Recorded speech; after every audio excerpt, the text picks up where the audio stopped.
ja si už navrhujem vlastné programy na hudbu a takéto veci, takže ja sa v tým význam tiež, ja som ako odborník, čo sa týka na počítače, som fakt akože odborník. Zložitejšie by to nebolo, lebo Windows má okolo milión súborov a program, ktorý by som ako mal navrhnúť na toto počty, tam okolo 10 000 súborov, takže to je rozdiel. Milión súborov a 10 000 súborov robiť. Potom, ako sa zničená geodetka rozhodne vypracovať zadanie v súkromí zamknutej kúpeľne, zverí sa tajnostkársky ITčkár so svojím najväčším tajomstvom. Pracujem na jednom Microsofte, na jednom softvéru, tam sa bude volať Windows Media Profesionál, ja to chcem to tak prerobiť, že proste tam bude niečo zo 7, niečo z Linuxu, niečo zo 98, niečo zo XP, proste zo všetkých Windowsov, čo sú, chcem to spojiť ako do jedného. To, čo projekt práve opísal, znie ako keby tvrdil, že vyrobí šampanské z pukancov a taveného syra. Ale všetky geniálne myšlienky vyzerajú na začiatku ako absolútny nezmysel.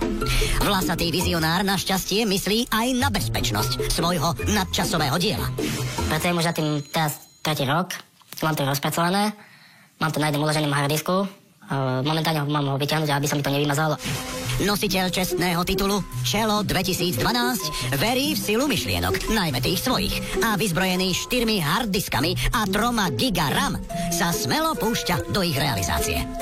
Software, ktorý vymyslím, aby bol fakt predajný, aby Microsoft, ktorý im to navrhniem, aby mi ho schválili.